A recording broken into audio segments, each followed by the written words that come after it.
إن الحمد لله نحمده ونستعينه ونستغفره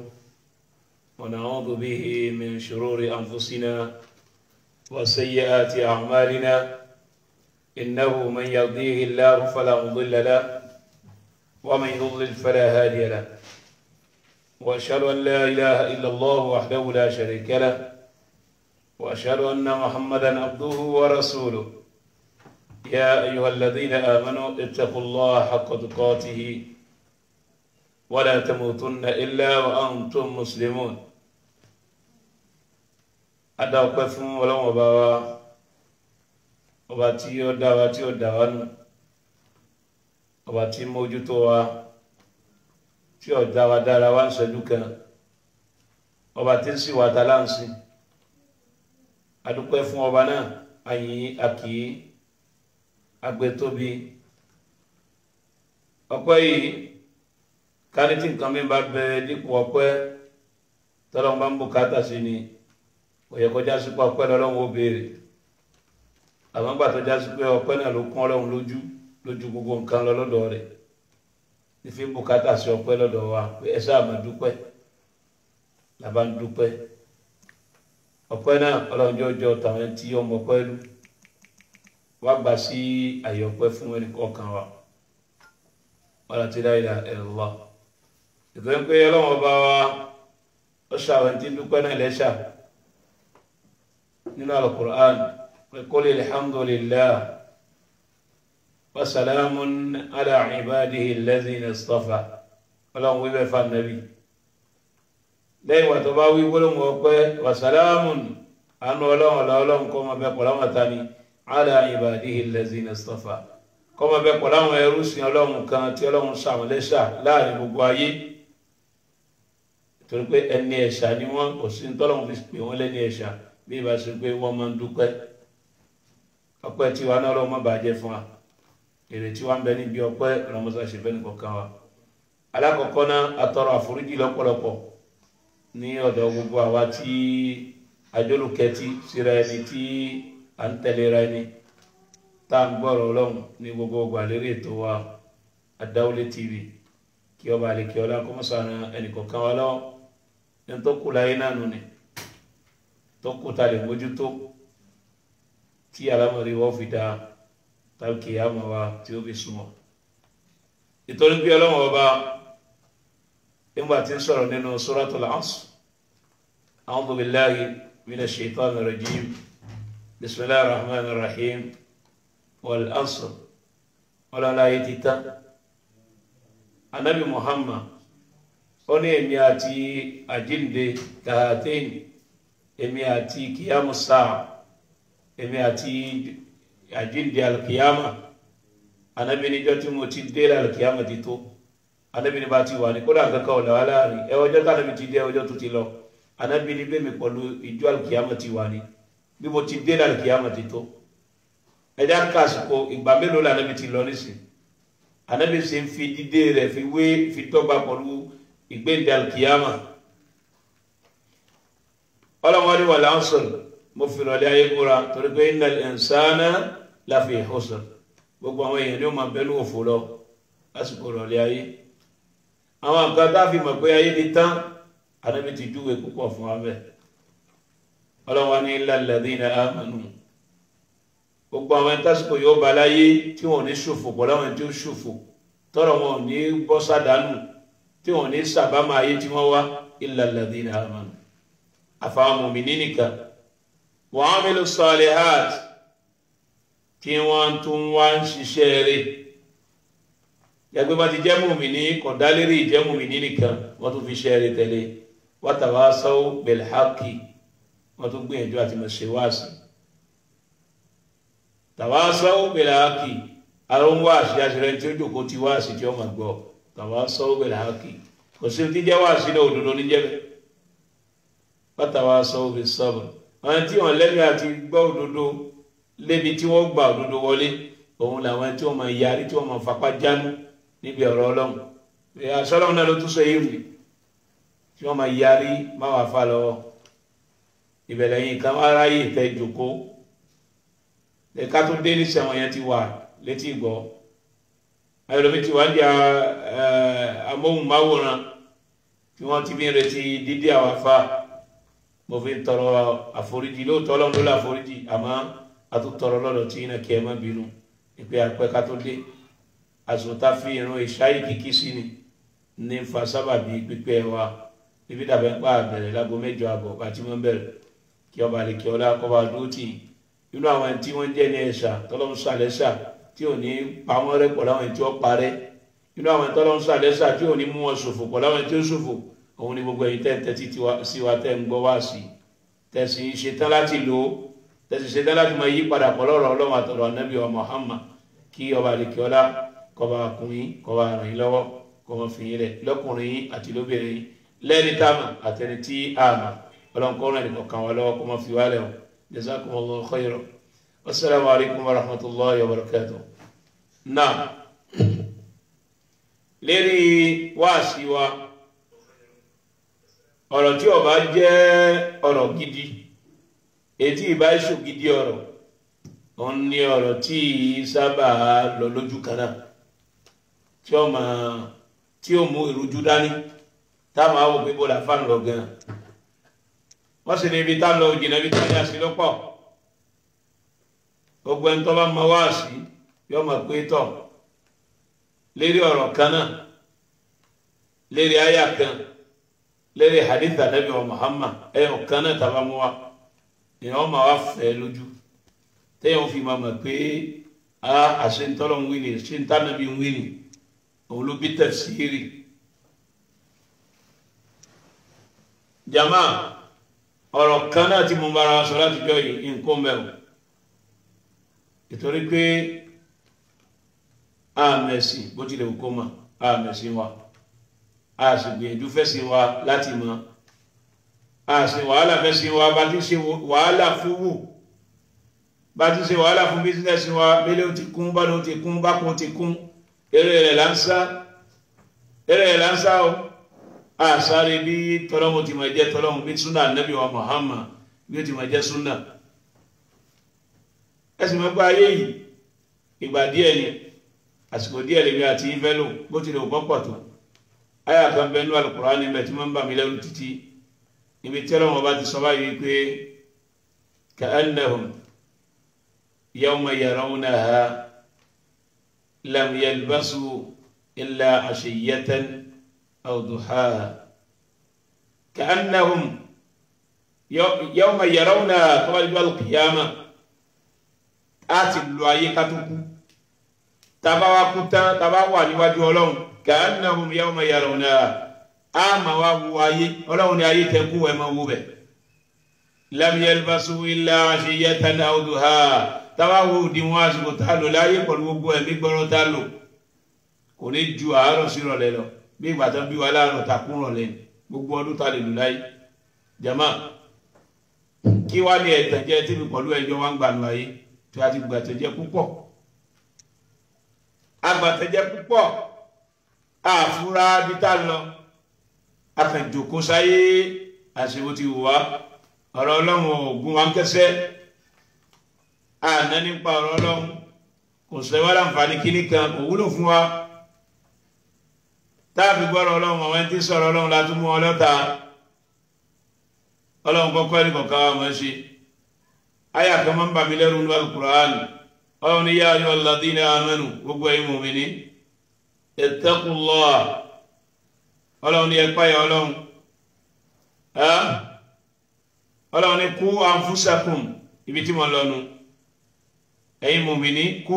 anfusakum ẹ kó ẹ̀mí yọ wa ahlikum nara kọ́mọ jẹ́ yín nìkan bẹ́ẹ̀ tí ń gbìyànjú kẹ́ ẹ kó ẹ̀mí ara yín yọ ẹ kó ẹ̀mí àwọn ará ilé yín yọ ẹ kó ẹ̀mí àwọn ẹbí yín yọ ẹ kó ẹ̀mí àwọn ọmọ yín yọ kó níbi ìyà Ọlọ́run iná kàtó yẹ ká ní pé waquduha an-nasu wal-hijara iná tó yẹ ká ní pé àwọn èèyàn láfi kó iná náà jọ kìyàmá dípò igi tá a fi kó náà láyé àwọn èèyàn láfi kó àtàwọn òkúta alayha malaikatun giladun shidadun àwọn màláíkà dàbí tí náà yìí tàbí tí ilé náà yìí giladun shidadun wọn kì í gbọ́ kì í gbà ní àwọn màláíkà ìbínú la ya'suna Allaha ma amarahum wọ́n yí apọ̀ òfin ọlọ́run lérí ntọ́lọ́run bá rán wọn wọ́n yẹ fún alúna máa yọ màrún ntọ́lọ́run bá ní kan ṣe náà ni wọ́n ṣe wọ́n yí gbowó àbẹ̀tẹ́lẹ̀ ẹ̀yà pààyà nánà iná tí wọ́n ní wọ́n fi hàn kó àtàwọn òkúta báwo lèmi ṣe ní wà láàrin àwọn tí wọ́n fi kúnná tó gbà àwọn èèyàn ni wọ́n dárúkọ irú àwọn èèyàn owó ní ọlọ́run ò dárúkọ ẹ̀ bí wọ́n wà láàrin wọn ní sí bíbí náà bẹ́ẹ̀ ni òye wa ọ̀nà táà ní fi wọ́n ná lọ́lọ́run fi ní kú anfusakum wa alaykum naro àtẹ̀mí àtẹ̀yìn àtàwọn ará ilé wa àtàwọn aya wa àtàwọn ọmọ wa ẹja kó ra wa yọ níbi ìbínú ọlọ́run ẹja kó ra wa níjànú bá àti ní wọnú ọlọ́run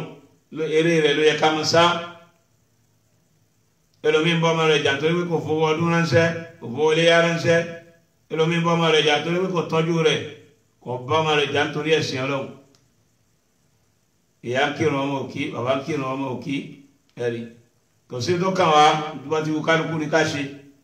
ọ̀dọ́wọ́ mi ọ̀dọ́wọ́ yìí náà níbi tí mo wá lọ ní alẹ́ yìí òun ni pé ká tó dé ààyè ibi tábàámọ̀ ti ní bámọ́ òun làlùkìyàmọ̀ ká tó dé ibi táwọn wá pé ọlọ́run dákun jẹ́ ńlọ ayé ńlọ tó mi ṣe tọ́lọ́run ní kò sáàyè bẹ́ẹ̀ mọ́ ká tó wá débẹ̀ ẹ̀já ti sí ìmúra torí pé àwọn àbámọ̀ kan bẹ tẹ́lẹ̀ wọn máa kábàámọ̀ ní alùkìyàmọ̀ láti ibi tábàámọ̀ ti ní bámọ́ níbẹ̀ ni wàá sí wa ní alẹ́ yìí ibẹ̀ ló dálé rírí. هل تعرفون ما هي الأمنيات المذكورة في القرآن الكريم؟ mo fẹ́ rán ara létí àwọn gbólóhùn kan tí wọ́n máa jábàámọ̀ lásìkò ìgbà tábàámọ̀ ní bá fún kó wá mọ́ tọ́lọ́run sì ti pàkíyèsí wa kọ́ má jẹ́ pálí kìyàmọ̀ láti dáhùn àwọn kábàámọ̀ ọ̀hún ni ká ti sí ìfura ká ti sí ìtún gbogbo ohun tó ti bàjẹ́ kárí parí tó ṣe ká tó lọ nítorí pé àbámọ̀ ní bámọ́ láti kìyàmọ̀ ká ti sí ìpalẹ̀mọ́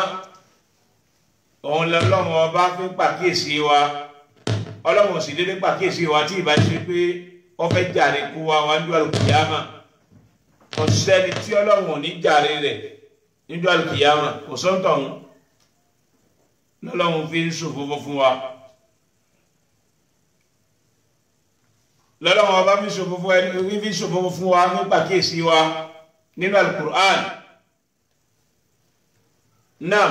inú àwọn tí yóò máa jábàámọ̀ fẹ́ da tí yóò sì máa kábàámọ̀ bẹ́ẹ̀ lálùkìyàmọ̀ ẹnìkan ò sì ní kábàámọ̀ òun ní ìjọ àlùkìyàmọ̀ àfi gbogbo agbọ́mọ́gbà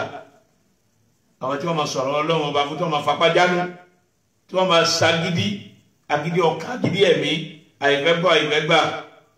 yẹnà ìrètọ́lọ́run sọ̀rọ̀ sí kọ́ nìyẹn ó rí ẹ̀rí tó fìdí múlẹ̀ ṣùgbọ́n kò fẹ́ lò kò fẹ́ gbà torí pé kò bá fẹ́ inú rẹ̀ mu kò bọ́kàn rẹ̀ lọ kò ní jẹ́ gbọ́ ọ̀rọ̀ Ọlọ́run kò ní jẹ́ gbọ́rọ̀ Ànábì wa Muhammad sallallahu alayhi wa sallam náà ẹjá wo Ọlọ́run sọ fún Al-Qur'an a'udhu billahi minash shaitani rajim bismillahir rahmanir rahim ya laytani kuntu turaba ya laytani qaddamtu li hayati alkiyama ni gbogbo gbólóhùn yóò máa wáyé àwọn àyè àbámọ̀nù àwọn bí tẹ́lẹ̀ ó ti máa kábàámọ̀nù ya laytani kuntu turaba ya laytani qaddamtu li hayati ya laytani lam uta kitabiya ya laytani lam attakhidh fulanan khalila ya laytana ata'na Allah wa ata'na ar-rasula ya laytani ittakhadhtu ma'a ar-rasuli sabila kèfèrí ni òwì bẹ́ẹ̀ ní alùkìyàmọ̀ ni ó máa kábàámọ̀ gbogbo lóhùn ya laytani kuntu ma'ahum fa'afuzu fawzan 'azima àwọn àbámọ̀ àwọn gbólóhùn àbámọ̀ ni tẹ́lẹ̀ ọmọ kábàámọ̀ bẹ́ẹ̀ níwájú Ọlọ́run jọ alùkìyàmọ̀ kọ́lọ̀ ọmọ káwà pọ́ni tí ó wí gbólóhùn yìí níjọ́ náà tábàámọ̀ yóò ní fi jẹ́ tiwa wájú Ọlọ́run káti sí ìfura òun la fi ń pàkíyèsí ra wa gbólóhùn alákọ̀ọ́kọ́ ìgbé ya laytani kuntu turaba ẹjọ́ lọ wọnú súratul Nabai a'udhu billahi minash shaitanir rajim. Bismillahir rahmanir rahim. Ọlọ́run ní inna anzarnakum adhaban qariba. Mo kì í nílò ìyà kan qariba. Ìyà náà súnmọ́. Ọlọ́run ní ìyà náà súnmọ́ tòsí ló wà. Ẹ̀lẹ́ ń wà al-qiyamah lọ́nà tó jìn ìtòsí ló wà. Inna anzarnakum báwọn ọlọ́run bá ti tó bọ́lọ̀ bá sọ pé inna ọfẹ́ fi gbogbo ìyẹ́ rẹ̀ forí. Inna dájúdájú àwọn ọlọ́run anzarnakum adhaban qariba. Mo kì í ní lọ nípa ìyà kan, mo ṣe kìlọ̀ ìyà kan fún yín tó yẹ pé ìyà náà adhaban qariba, ìyà tó súnmọ́ pẹ́kípẹ́kí ni. Yawma yanzuru al-mar'u ma qaddamat yadahu. Ìjọ tá fi iṣẹ́ tó máa ànábì Ádámù ṣe láyé, ìjọ tá tún fáìlì rẹ̀ fún tí ó máa wú báyìí. Fa yaqulu ya laytani kuntu turaba. Ẹ̀dá ọmọ tọrọ kó di ẹ̀pẹ́ ń jọ náà. Ìtumọ̀ ẹ̀ òun lè bá àtàgbà wà látọ̀dọ̀ Abu Hurairah. Ó ní anna Allah ta'ala, ó ní dájúdájú Ọlọ́run yahshuru al-khalqa kullahum. Ọlọ́run kó gbogbo àwọn ẹ̀dájọ́ gbogbo tí ń jẹ́ ẹ̀dá Ọlọ́run láyé min dabbatin wa ta'irin wa insanin, nínú gbogbo àwọn kan dáàbà àtàwọn ẹyẹ tí ń fò àti gbogbo àwọn èèyàn bí àwọn ẹranko adìyẹ àti gbogbo àwọn ẹranko láyé. Ọlọ́run kó gbogbo ọjọ́ al-qiyamah máwọn èèyàn. Ọlọ́run pa gbogbo àpọ̀njọ́ náà tọ́lọ́run bá wá kó wájọ bẹ́ẹ̀. Thumma yuqalu lil-bahā'im. Ọlọ́run máa wí báyìí fún gbogbo àwọn ẹranko wà tọ́yìr àti gbogbo àwọn ẹyẹ pé kuni turaba. Lẹ́yìn ìgbà tọ́lọ́run bá dájọ́ kó wá ẹran tó bá kankan ní tàbùsí Ọlọ́run ní ìwọ náà kàn náà padà. Adìẹ tó bá sákan jẹ ní tàbùsí Ọlọ́run ní ìwọ náà sáwọn náà jẹ padà. Àti gbogbo ọ̀nà táǹgbà fi yẹn ara wọn jẹ. Ológbò tó fún kálẹ̀ kan náà Ọlọ́run ní ìwọ náà fún padà. Ẹ̀san tí wọ́n nù ń jọ al-qiyamah Ọlọ́run wá ní ẹyẹ di ẹ̀pẹ̀. Kò sáré jẹ́ náà fẹ́ràn oko fún gbogbo àwọn dábàá wọn. Wọn ò lálejẹ náà ò sì níná lásìkò yẹn fa inda zalik tí àwọn ọmọ ànábì Ádámù bá wá rí bọ́lá òun ti ń dájọ́ àwọn ẹranko tí wọ́n ń padà sílẹ̀ lẹ̀ tí wọ́n ń di ẹ̀pẹ̀. Ibẹ̀ lọ́mọ ànábì ò ti mọ̀ sọ báyìí pé ya laytani kuntu turaba yaqulu al-kafir. Bó ti wà ní suratul Naba fa yaqulu al-kafiru ya laytani kuntu turaba. Ya laytani òfòwú lónìí, ya laytani ẹgbẹ́ òun lónìí, ya laytani àtòun ti bàjẹ́ lónìí kuntu turaba. Òun náà bá ti di ẹ̀pẹ̀ lónìí báwọn ẹranko ti ń di ẹ̀pẹ̀. Kọ́mọ̀ sí àlìjánnà kọ́mọ̀ sí iná fáwọn náà. Ẹni tí ó bá ṣiṣẹ́ nu tí ó bá ṣeré yóò máa kábàámọ̀ wájú Ọlọ́run pé èmi náà bá ti di ẹ̀pẹ̀ lónìí kọ́rọ̀ tèmi náà ti tán síbí lónìí. Ọlọ́run ní irọ́ ló pa. Ìjẹ́ jàmá tí gbólóhùn àbámọ̀ yìí tí ò ní fi jẹ́ ti ẹnì kọ̀ọ̀kan wa lásìkò tábàámọ̀ ò ní bámọ́, lásìkò tí ò ní sí jẹ́ ńlọ ayé lọ́tún mi ṣe ti sí ìmúra. Ìtorí ẹnìkan ò ní pe gbogbo àwọn gbólóhùn yìí ya laytani tọ́lọ̀ ń dákọ́ ní al-Qur'an. Ẹnìkan ò ní pe àwọn gbólóhùn yìí àfi tani àfi kèfèrí. Àwọn agbọ́mọ́gbà àwọn ní gbólóhùn ya laytani ó máa tẹnu wọn jáde ní al-qiyamah. Àwọn ni wọ́n máa wí bẹ́ẹ̀ ní al-qiyamah ya laytani kuntu turaba ya laytani lam ub'ath. Ọlọ́run bá ti gbé wa dìde rárá kó ti já sí pé wa ti wọ sàárè tàbí ẹ̀pẹ̀ kọ́rọ̀ wa ti tán síbẹ̀ kọ́rọ̀ wa ti kó ti parí síbẹ̀. Èwo ni ìgbéǹde tọ́lọ́run tún ní kí màlẹ́kà fọn fèrè ká tún mọ dìde lù yẹ̀pẹ̀ lónìí. Ìkábàámọ̀ bú ni ó máa jẹ́ fún àwọn kèfèrí wájú Ọlọ́run. Ibi tá a rí ládé yìí, ibi tá a lọ gan ni àsìkò táwọn ilé tó yìí al-qiyamah náà ni ẹ̀dá ọmọ kábàámọ̀ bẹ́ẹ̀ yọ náà. Ọlọ́run máa káwá pẹ̀lú tí ó kábàámọ̀ ọ̀kanu. Ẹlẹ́kejì ya laytani qaddamtu li hayati. Kèfèrí ni ó tún wí bẹ́ẹ̀ qaddamtu li hayati. Òun ló máa gbé Ọlọ́run yé ìrìn kankan ti síwájú tí wà dé bá lónìí qaddamtu li hayati. Kí ti gbìyànjú jù báyìí lọ, kí ti kírun jù báyìí lọ, kí ti ṣẹ̀sìn jù báyìí lọ, kí ti ṣe súnà Ànábì jù báyìí lọ. Wọ́n wí mi gbọ́ ni mi gbà ní akíní kó borí mi fọ́ni yìí bò ní ìwé ìfẹ́ tẹ̀lé ní ìfẹ́ inú mi ló jọba lẹ́mí mi, ìfẹ́ inú mo gbọ́dá fún mo tẹ̀lé. Ìmọ̀pẹ́ bí ó ti rí ni ẹ̀dá ọmọ kábàámọ̀ bẹ́ẹ̀ nínú sàárè níwájú Ọlọ́run.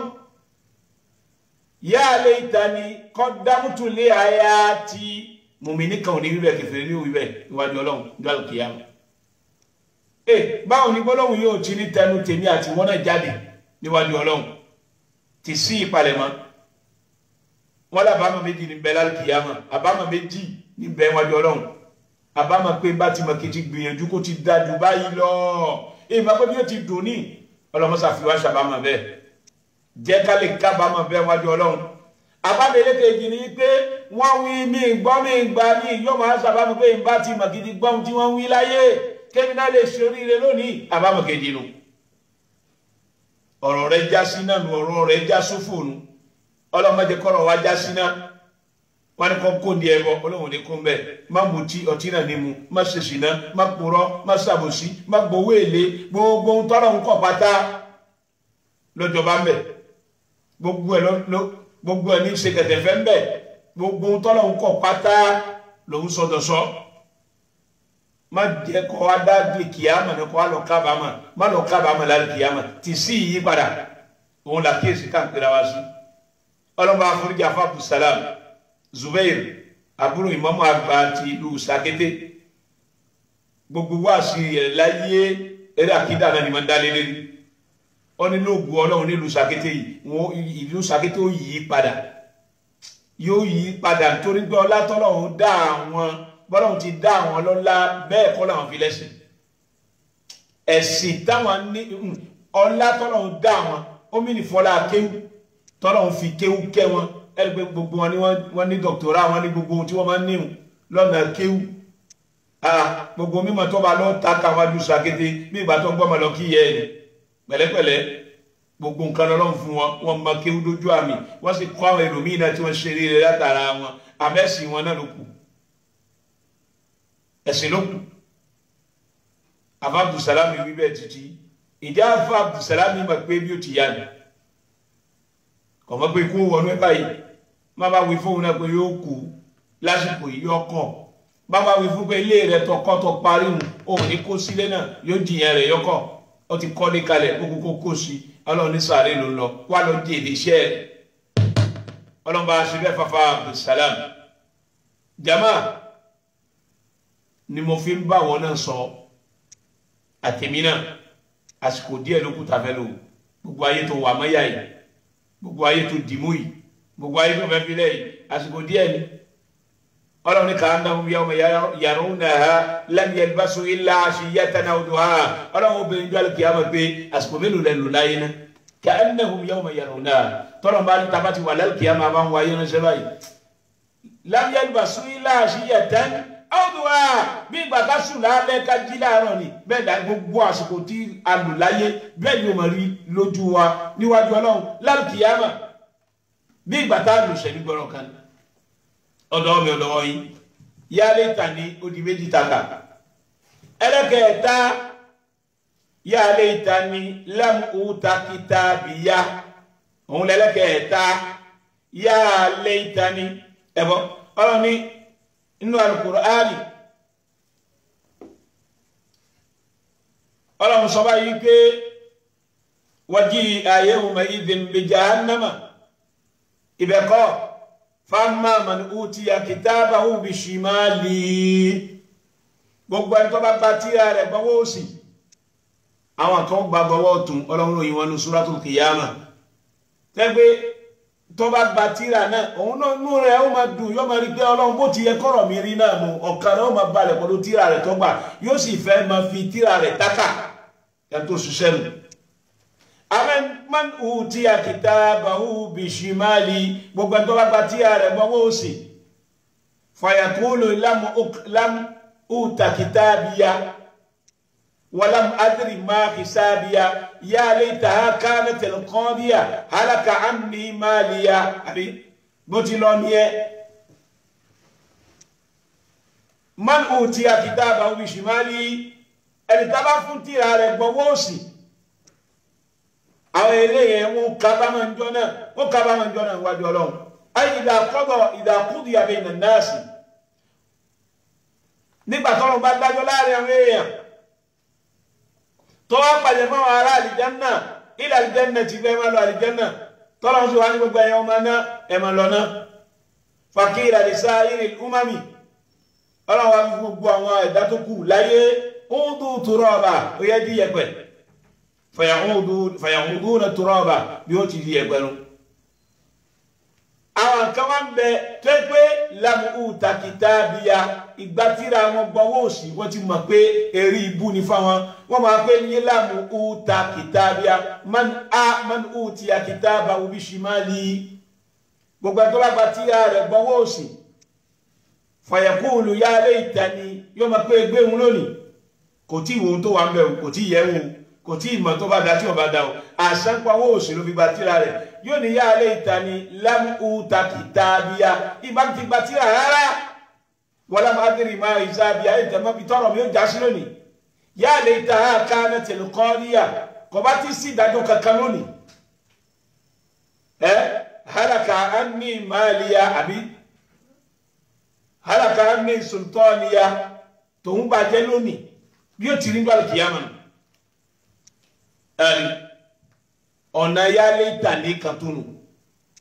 ọjẹ́ mẹ́ta ọ̀rọ̀ ní ìwájí yawma idhin bi jahannama yawma idhin yatadhakkaru al-insanu wa anna lahu dhikra jí yawma idhin bi jahannama ìdọ́ta gbé iná wa ìdọ́ta ń darúkọ láyé bọ́nà rẹ̀ ti dì tó bá dáhùn ti máa ti àtinú sáré gbúrò iná ọlọ́run tí wọ́n padà kó síbẹ̀ jí yawma idhin bi jahannama ọlọ́run ní iná tí àwọn ìfún iláyé òun ni wàjí yawma idhin bi jahannama ọlọ́run á mú iná wá bá yín jọ alkiyama yawma idhin yatadhakkaru al-insanu wa anna lahu dhikra ìjọ náà lẹ́dọ̀ máa rántí gbogbo ohun tó gbélé ayé ṣe yóò máa fi yé anna lahu dhikra ṣé ń sí ní ìrántí rẹ kò ṣàǹfààní mà kò wúlò mà ìgbà tó yẹ kó fi ronú àsìkò tí wọ́n fi ń ṣe wá sí tó yẹ kẹ́ yí padà ẹ gbọ́ bí ìgbà tẹ́ ẹ gbọ́ ni ẹ gbọ́ tínú ni ọlọ́run jíìrì yawma idhin bi jahannama ìjọta gbé iná wá agbe wa pè sọtẹ iná fún yín iná tó yẹ ká ní pé àfẹ́ kú mbẹ àfẹ́ rú mbẹ ìjọba ọlọ́run máa bẹ̀rẹ̀ lọ́dọ̀ iná pé halimtala ṣé wọn náà ti kún iná máa bẹ̀rẹ̀ lọ́dọ̀ ọlọ́run pé halim mazidin sáwọn yẹn tún kù tó yẹ mi ò yóò rí o ebi ni ó máa pa iná bẹ́ẹ̀ ebi ta ni ebi àwọn èèyàn ebi àwọn àmàlẹ́ bí Ádámù ni ó máa pa iná ebi àwọn kì í má pa wà ọlọ́mọ ṣe wà lọ́mọ náà ebi ó máa pa iná ọlọ́mọ pé halimtala ṣé ilẹ̀ náà ó ti yó ṣé ó ti kún kẹ́kẹ́ yóò máa bẹ̀rẹ̀ lọ́dọ̀ ọlọ́run pé halim mazidin ṣáwọn èèyàn tún kú ni iná ọmọ bẹ̀rẹ̀ lọ́dọ̀ ọlọ́run tó ń pa ọlọ́run ó fún iná lọ́rọ̀ sọ́jọ́ alkiyama ọlọ́run wá ní ìwájí yawma idhin bi jahannama tọ́wádìí gbọ́nà àpèsàtẹ̀ iná fún yín yawma idhin yatadhakkaru al-insanu wa anna lahu dhikra ìjọta ọpọlọ àwọn ọmọ ànábì Ádámù yóò máa kó bí pẹ̀tẹ̀ iye wọn máa sọ wọn máa rántí pé yé wa anna lahu dhikra ọlọ́wọ́n ní yaqulu ya laytani ìgbà náà lọ́mọ ànábì Ádámù kèfèrí yẹn yóò máa sọ́jọ́ alkiyama pé ìjọ alkiyama wípé qaddamtu li hayati ya laytani qaddamtu li hayati ìgbà ti gbìyànjú kí ṣiṣẹ́ rẹ̀ kí lè dé bá nǹkan lónìí fa yawma idhin la yu'adhibu adhabahu ahad yawma idhin àbí ó ní ya laytani qaddamtu li hayati tí mo ṣe mo bá lónìí o qaddamtu li hayati ọ̀nà méjì tí wọ́n bá tó ní ẹgbẹ́ tí èmi náà mo di nǹkan mi ẹnìkan ò sì ní bá mi tu òun náà mo fẹ́ tu yìí kí mo fi sọ pé gbogbo ya laytani nínú Al-Qur'ani eléyìí ibú ni ó mọ̀ wíbẹ̀ nínú al-Qiyamah kọ́mọ̀ bá jẹ́ tẹ́nì kọ̀ọ̀kan wa lọ́wọ́ fi ti sí pàkíyèsí wa ká lè yí padà ní gbogbo bí tàbá kò sí tán tí ò dáa táwọn pé kò dáa ká ti sí yí padà ìdẹ́gbẹ́ fa yawma idhin tó bá di gọ́nà la yu'adhibu adhabahu ahad ẹnìkan ò ní di ẹnìkan ọ̀kanu ìtumọ̀ rẹ̀ kọ́nu la yu'adhibu adhabahu ahad eléyìí ibú tá à ń sọ yẹn tí ó máa ké bò sí tí tí ó máa kábàámọ̀ níwájú Ọlọ́run la yu'adhibu adhabahu ahad ìyà tá fi jẹ àníbi jẹ nìkan ìyà tẹ́nìkan ò jẹ rí láfi jẹun nìkan ẹbọ ìyà tá fi jẹ àfi jẹ nìkan rí láyé àfi jẹ nìkan wò rí láyé òun láfi jẹ nígbà náà la yu'adhibu adhabahu ahad ìyà tá fi jẹ nìkan rí ìyà tí ò lẹ́gbẹ́ tí ò nírú ìyà tẹ́nìkan ò tọ́wọ́ ẹ̀ rí èyí sì sí ìyà ní bẹ̀rẹ̀ lọ́dọ̀ Ọlọ́run àwọn ká mọ̀ fi ya àtàyé wétọ̀ ọ̀run agbétọ̀ gbogbo ẹ̀ tó bá ti jìyà láyé lọ jìyà lọ́run nánu ibo la ti ń fi ìyà ayé fi wétọ̀ ọ̀run ìkẹ́ ayé kan ò ṣe fi wétà kìyàmà ìyà ayé kan ò ṣe fi wétà kìyàmà ọ̀kan ọ̀tọ̀ọ̀tọ̀ méjì ni ẹ̀gbọ́n tá a nàbẹ sọ ni nípa ìkẹ́ níwájú Ọlọ́run ó ní gbogbo rẹ tẹ́ bá pàdé nínú àlìjánnà máa ń lá inú ra àti lànàbí sọ ntójú òrírí wàlá òzúrú sẹ́mi àti ntẹ́tí ògbọ́rí wàlá kátàrà ala qalbi basharin ntí òwúyá nínú ọkàn máa ànábì ádámà rí lóore ni ọmọ ṣẹlẹ̀ nínú àlìjánnà ibo lẹ́tí wọn forí ayéwé tàlìkìyàmà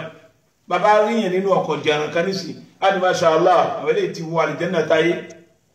tàbá ríyàn tó wá kọ́lé jẹran kalẹ̀ nísì adi masha Allah àwọn eléyìí ti wọ àlìjánnà ayé àṣìṣọ báyìí oore ayé kan àlèfiwé tàlìkìyàmà bẹ́ẹ̀ náà ni ìyà ayé kan àlèfiwé tàlìkìyàmà anabi Muhammad sallallahu alaihi wasallam ó ní atẹ́gùn tí fẹ́ láti mú iná Ọlọ́run òun ni gbogbo ooru tí mú láyé atẹ́gùn díẹ̀ tí fẹ́ láti mú iná Ọlọ́run òun ni gbogbo ooru tí mú láyé táàmà kébò sí táàmà kígbe ẹ̀yin wá ń fi ìyà ayé wé tọ̀run ẹ̀ ń fi ìkẹ́ ayé wé tọ̀run kọjọ́ra wọn waji'a yawma'idhin bi jahannama يومئذ يتذكر الإنسان وأنى له الذكرى ẹ̀dọ́ máa rántí gbogbo ohun tó ṣe láyé pé àṣebí ò ti rí ni àṣebí ò ti jẹ́ ni ọ̀dọ̀ mi ò dọ̀wọ́ yín ẹja yí padà la yu'adhib ahadun fi dunya ka'adhabillah ìyà tọ́lọ́wọ́ fi jẹ kèfèrí nígbà kìyàmà wọn ò fi jẹ nìkan rí láyé òun ni gbogbo àwọn tí ọkàn wọn máa balẹ̀ tábàlẹ̀ yóò dáa lónìí ó dáa tamani kini yóò mọ̀ wẹ́ẹ̀rí fún wọn lọ́wọ́ tí ó dá ọlọ́wọ́ dá wọ́n ní ṣìnà ó dá ọlọ́wọ́ dá àbí ká mọ̀ gbẹ́nu wọn fásán ká mọ̀ takò wọn ha Al-Qur'an ọlọ́run sọ fánú Suratul Baqara wí fama asbarahum ala an-nar ha ẹ sì gbọ́rò yìí nípa iná ọlọ́run ẹ gbọ́ ìjìyà rẹ̀ ẹ mọ̀ bó ti rí ẹ mọ̀ bó ti tó ma asbarahum ma ashja'ahum ala an-nar kini kìí láyà kini fi lọ́kàn balẹ̀ kini fi lẹ́mi balẹ̀ níbi ìyà Ọlọ́run níbi ìlérí Ọlọ́run ma ashja'ahum ma asbarahum ala an-nar kini fi lọ́kàn balẹ̀ tẹ́ mọ̀ pé ní Ọlọ́run wa lẹ́ṣẹ̀ gbogbo tó wì à ń hùwà bí ìgbà tó yẹ pé ẹ̀mí náà kìí ṣe nìkan ló yá wa tó lè gbá lójijì à ń ṣe nípa wa la fi ra wa síbẹ̀ tí ì ṣe pé Ọlọ́run ọba ló fi wá síbẹ̀ tí ó sì padà béèrè wọ́n ní ìyà tá fi jẹ kèfèrí náà níjọ́ alìkìyàmà la yu'adhab ahadun fi dunya ka'adhabillah ìyà tó náà wọ́n fi jẹ kèfèrí níjọ́ alìkìyàmà ẹnìkan ò jẹ irú ìyà bẹ́ẹ̀ rí láyé tábàní kèfèrí agbọ́mọ́gbà yawma'idhin wal muradu iblis àwọn kan ní iblis àlọ́lọ́run bá wí ṣaitan li'anna ad-dalila qama ala annahu ashaddu an-nasi 'adhaban li'ajli ijramihi wọ́n ní ọlá ń pé àṣeìtọ́nì òun ló yarí ti Ọlọ́run ó yarí mọ́ Ọlọ́run lọ́wọ́ gbogbo tọ́lọ́run wí kò gbà kó tẹ́lé Ọlọ́run wá ní ṣayéró ti wù ẹ́ ń bọ̀ wá bá mi irú ìyàtọ̀ fi jẹ́ ọ́ àfi jẹ nìkan rí láyé ìyà wọn jẹ́ àkọ́kọ́ ìyà tí gbogbo ẹ̀dá òfojú rí lálùkìyàmà táfi jẹ Iblis ọ̀kan àwọn kan ní Umayya bin Khalaf tó dá Ànábì wa Muhammad amu tó kéta Ànábì òun náà gẹ́ wọ́n lọ́wọ́ gan lọ́rọ̀ yẹn tó bá wí pé ìyàtà fi jẹ́ nígbà kìyàmá àfi jẹ́ nìkan rí láyé ní ìyàtà tọ́jú àwọn kan sọ pé kì í ṣàwọn méjì nìkan gbogbo agbọ́mọgbà láyé gbogbo ẹni tí bẹ̀rù Ọlọ́run wọ̀ wọ́n lẹ́mìí tọrọ Ọlọ́run ṣàǹfààní fún wọn tí ò wúlò fún wọn gbogbo orú àwọn bẹ́ẹ̀ ìyàtà fi jẹ́ wọn nígbà kìyàmá la yu'adhab ahadun fi dunya ìyà ni kò àfi jẹ́ nìkan rí láyé ìyàtà fi jẹ́ wọn dákun gbìyànjú ọmọ ìyá mi wọ́n wà ní ẹni tí yóò rí ìbínú Ọlọ́run jọ kìyàmá ó ní kọ́dà la yu'adhab makanuhu ahad ẹnìkan ò ní jìyà láyé rẹ̀ bá nàbí ti sọ fún wa sallallahu alayhi wa sallam anabi jẹ́ ká mọ̀ pé kò sí mùmínì náà láyé tẹ́nìkan ò ní máa jìyà dípò rẹ̀ nínú náà gbogbo wa la láyé nínú náà anabi wí bẹ́ẹ̀ sallallahu alayhi wa sallam anabi sọ fún wa pé kò sí mùmínì náà tí ò láyé nínú náà àṣẹ kó ṣe tọ́lọ́wọ́ bẹ̀rẹ̀ ọlọ́run lọ́lọ́run fi mú kèfèrí kan dípò rẹ̀ nínú náà tí ò ní fi wọ́n náà kèfèrí tá ń sọ yìí agbọ́mọ́gbà tá ń sọ yìí ẹnìkan ò ní dípò rẹ̀ nínú náà òun náà ni ó lọ jìyà rẹ̀ fún rẹ̀ nínú náà lọ ẹnìkan ò ní jìyà láyé rẹ̀ bá a ti máa ń ṣe láyé bí ẹ̀rọ bá jẹ́ gbajúmọ̀ tó bá lọ́lá tó lówó tó sì dára tó jẹ̀bi agbára fún àbí káwọn nìkan jìyà dípò rẹ̀ wọ́n lè fóńtọ̀ ọ̀hún lówó wọ́n lè ṣe kankan fóńtọ̀ ọ̀hún àmọ́ yóò jìyà dípò ẹni tó yẹ kí ìyàwó jẹ tó yẹ pé túláàsì ní ká jẹ oúnjẹ ọ̀hún yà ọ̀hún àjókòó bá oúnjẹ ọ̀hún máa jìyà kò síbẹ̀ láti kìí àmà ẹnìkan ò ní jìyà dípò rẹ̀ wọ́n ní ló jẹ kẹrẹ fún rẹ̀ fala yu'khaz minhu fìdá la yu'khaz minhu fìdá fìdáhùn la yu'khaz minhu àní fi kankan pààrọ̀ ìyànà fún jọ́nà kò sówó àbẹ̀tẹ́lẹ̀ àwọn ọlọ́pàá tayé nígbà àbẹ̀tẹ́lẹ̀ kò sábẹ̀tẹ́lẹ̀ láti kìyàmà láti sọ gẹ̀bẹ̀rẹ̀ ọlọ́run ẹ̀já sámọ́ ọlọ́run kámọ́ wà nú àwọn ẹjọ́ máa kábàámọ̀ láàyè ibi tábàámọ̀ ò ti ní bámọ̀ níwájú ọlọ́run tó gbé ibi tábàámọ̀ ò ti ní bámọ̀ òun láti kìyàmà kò ní sáàyè jẹ́ ńlọ ayé ìlọ́tún mi ṣe mọ́ o ẹ̀bọ̀n tọ́lọ́wọ́ bá sọ ó ní yawma ya'addu zalimu ala yadayhi ìdájí kèfèrí az-zalimu alákòsí ya'addu ala yadayhi yóò máa jẹ káàbámọ̀ báyìí wọ́n máa jẹ káàbámọ̀ o yaqulu ya laytani ittakhadhtu ma'a ar-rasuli sabila yaqulu ya laytani yóò máa pé gbé òun lónìí eri gbé òun lónìí ha báwo ló ti wá rí fún òun lónìí ittakhadhtu ma'a ar-rasuli sabila ó ní lẹ́yìn ànábì òun tún wá kàmí ka ó rà ànábì báyìí ó fà ànábì lẹ̀ ń tẹ̀lé ìfẹ́nu ń tẹ̀lé àwọn èèyàn kò tẹ̀lé ọ̀rọ̀ tó lẹ́rìí tó wá látọ̀dọ̀ ànábì direct wọ́n dà fà lágbájá sọ lọ́ba dúró mẹ́ kò wá di pé bólà fà náà ti mú bí tàbí wọ́n lọ̀rọ̀ ànábì nù wọ́n ní lágbájá sọ báyìí ó wá wá di pé bólà òun náà ti mú ẹ̀rí tiẹ̀ tí ìbá ti sọ̀dọ̀ ànábì àdọ̀rọ̀ rẹ̀ lúláyà ni Imam Maliki ló dé ibi sàárẹ̀ ànábì Muhammad Maliki àbí Shafi'i ó ní sàárẹ̀ tí mo wò yìí ó ní gbogbo ọ̀rọ̀ tí a bá ń sọ láyé ni wọ́n lè gbà wọlé wọ́n sì lè dá padà illa sahibu hadha al-qabr àfà nábì tó sùn sínú sàárè yìí Muhammad nìkan ní ẹnìkan ò lè kó ọ̀rọ̀ rẹ̀ padà sí lẹ́nu ó ní gbogbo wa pátá tá a bá sọ̀rọ̀ tó bá bọ́ sójú ẹ̀ wọ́n gbà wọlé tó bá kù díẹ̀ ká tó wọ́n dànù aláyà illa sahibu hadha al-qabr àfẹ́ tó sùn sínú sàárè yìí ànábì ní tọ́ka sínú gbà tó débi sàárè ànábì ní wí bẹ́ẹ̀ ó lóun nìkan ní ó sọ̀rọ̀ tẹ́nìkan ò lè kó ọ̀rọ̀ ẹ̀ padà sí lẹ́nu ìjẹ́ bá fẹ́ mọ́rọ̀ nǹkan o ẹmọ mú lọ́dọ̀ ànábì jẹ́mọ́ wa ọ̀dọ̀ wa Ubayy ibn Khalaf ohun tó kó ibú bá wọ́n níjọ́ kan tó fi já sí pé ọlọ́run ṣèlérí ìyà tí ò lẹ́gbẹ́ tí ò nírú ìyà tó wọ́n fi jẹ nìkan rí tó wọ́n fi jẹ níjọ́ náà ìjọ́ àlùkìyàmà àwọn kan ní ṣètọ́n ni àwọn kan ní Ubayy ibn Khalaf ni àwọn kan ní òun ni ẹ̀rí Ubayy ibn Khalaf ọ̀tọ̀ ìjọ ọmọ ìyá Umayya ọmọ ìyá kan náà ni wọn àwọn eléyìí lérí ibú ni wọn wájú Ọlọ́run látàyé ni wọn ti gba sẹtìfíkẹ́ ẹ̀rí ibú wọn tí wọ́n sì ṣe wájú Ọlọ́run níbi ìdààmú tí wọ́n fún ànábì níbi ìmọ̀ di èèyàn lẹ́sẹ̀ tí wọ́n di ànábì lẹ́sẹ̀ ní òkú ní ibú bá wọn wájú Ọlọ́run wọ́n ní àwọn táwí Ubayy ibn Khalaf àti Umayya kana qad sana walimatan wọ́n pàpè jẹ kẹ́ńdọ́ kan fàdá ilé Quraisha ọwọ́ pé gbogbo àwọn èèyàn Quraishi pé kí wọ́n wá síbi àpèjẹ yìí ibi wàlímà yìí wọ́n pàpèjẹ ọwọ́ pé gbogbo èèyàn Quraishi pé gbogbo wọn ni ká wá jẹ sóhun lọ́rùn níbi àpèjẹ yìí bàbá pàpèjẹ náà wàdá Rasulullah sallallahu alaihi wasallam ọlọ́ ànábì náà gbọdọ̀ gbẹ̀yìn bẹ́ẹ̀ níbi àpèjẹ tó ń pè yìí munafiki sì ni ó pa ànábì náà ìgbà tó pa ànábì síbi àpèjẹ yìí fa ábà ayé àtìyà ànábì kọ́ pé ní wá illa an yuslima àyàfi kọ́ lọ ṣe Islam asilama yuslimu ẹ̀rí nǹkan àfikọ́ lọ ṣe Islam náà ànábì yìí dá kèfèrí lóhùn lọ gbà fọlọ́hùn kọ gbà fànábì náà lẹ́yìn ìgbà tó bá ti gbà fọlọ́hùn tó gbà fànábì ìgbà náà ìwà lọ lóhùn ni Umayya ó wá ṣe bí ẹni tó gbà l'Ànábì fi lè wá síbi àpèjẹ rẹ̀ Ànábì wá síbẹ̀ Ànábì sì wá jẹun bẹ̀ níbi àpèjẹ tí Umayya pè tó pé kèfèrí ò gbọdọ̀ pé wá ká dá lóhùn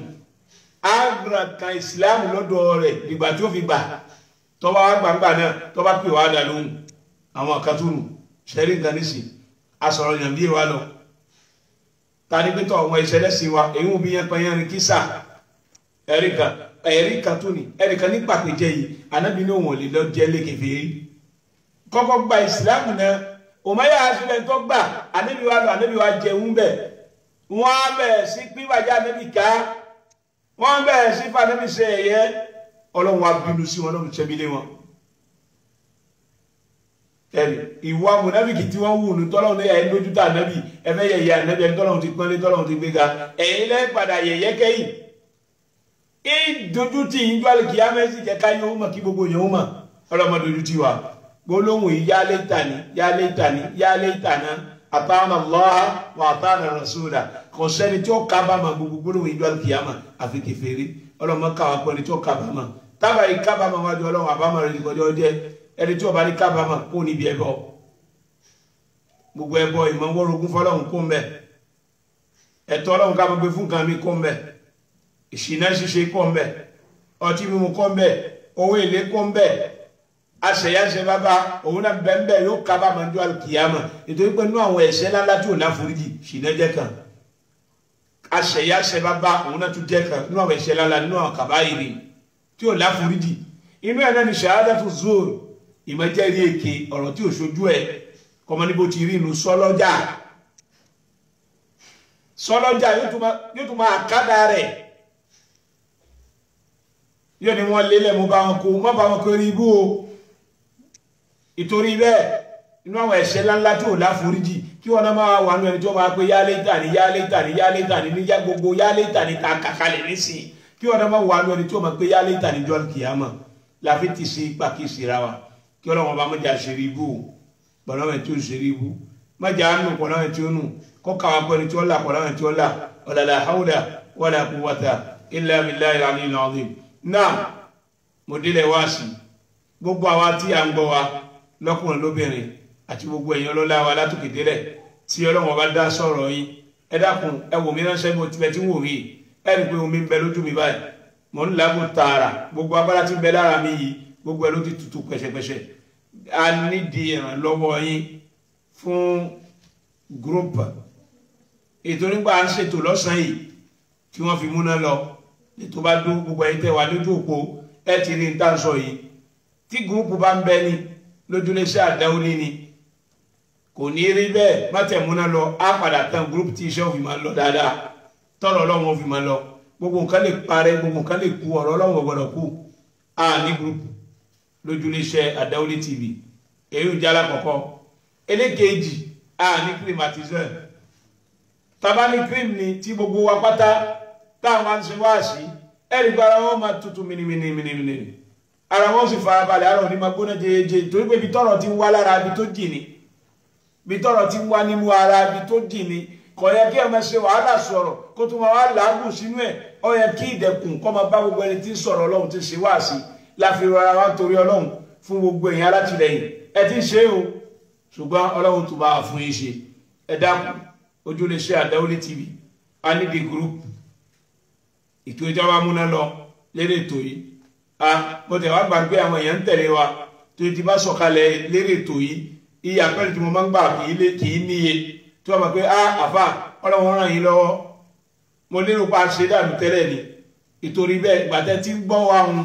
Ọlọ́run bá ràn yín lọ́wọ́ jù bẹ́ẹ̀ lọ ẹ bá ràn lé iṣẹ́ náà lọ́wọ́ ìtorí tẹ bá wọ̀n tí bẹ́ẹ̀ tí wọ́n ṣe dúkìá owó ara wọn ni wọ́n fi ń ṣe ẹ dákun ẹ bá wa kún wọn lọ́wọ́ ẹ bá wa tì wọ́n lẹ́yìn Ọlọ́run ò ní dójú tì àwa náà iná ò ní tán wó wa gbogbo bí tá a fọkàn orí tá a kan orí sí Ọlọ́run já orí ń bẹ̀ gbogbo bí tá a kan orí sí Ọlọ́run gorí pàdé wa ń bẹ̀ ọ̀rẹ́ tí la ilaha illallah à ń fẹ́ group lójúléṣẹ́ àdáwọlé TV a sì fẹ́ climatiseur ọlọ́mọsáà rẹ̀ nìkan kan wá lọ́wọ́ gbogbo ẹni tí tiẹ̀ bá ti dọ́gba nọ́mbà tẹ́ pé òun ni 96 28 97 60 gbogbo ẹni tó bá ń bẹ lókèrè ní ìlú mi yàtọ̀ fún ìlú wa kóòdù wa 229 ni 97 96 28 97 60 nọ́mbà alákọ̀ọ́kọ́ 94 42 00 64 94 42 00 64 61 11 42 29 61 11 42 29 61 11 42 29 ọlọ́run ti gbogbo alẹ́yìn ọlọ́run wa ṣe kò ní bínú sí wa kò ní dójú tì wa wala hawla wala quwwata illa billahi al-aliyyil azim ojúlé iṣẹ́ náà ọlọ́run níjọ́ bàjẹ́ kò ní dàrú gbogbo àwọn táwa ń bẹ̀ ọlọ́run mọ̀ràn wá lọ́wọ́ kò ní fi wá lẹ́wọ̀ ọ̀gá wa náà ti ń jẹ́ olùdarí dìrẹ́tọ̀ wa déjé wa afọwà Ismail ọlọ́run bá mọ̀ràn yín lọ́wọ́ ọlọ́run rí lọ́mọdé ó wá gbẹ́rù àgbà tì yín ọlọ́run dákun mọ́jẹ́kẹ́rù náà wọ̀ yín lọ́rùn la ilaha illallah ayé bí yóò tún bí ayé púpọ̀ tá a mọ̀ sọ lábẹ́ ọlọ́run mọ́sá wọlé àwọn tí ó dá lọ́lá bẹ́ẹ̀ tí wọ́n sọ lápọ̀lú ẹ̀ tí pé tọ̀ bó kà bára mi pò yín náà ni ọlọ́run mọ́sá ṣe bẹ́ẹ̀ fẹ́ yín náà àwa náà pápá àtàndébí ọlọ́run mọ́sá ràn àwa náà lọ́wọ́ má dojú tì wá la hawla wala quwwata illa billahi al-aliyyil azim subhanakallahumma wa bihamdik ashhadu an la ilaha illa anta astaghfiruka wa atubu ilayk assalamu alaikum wa rahmatullahi wa barakatuh.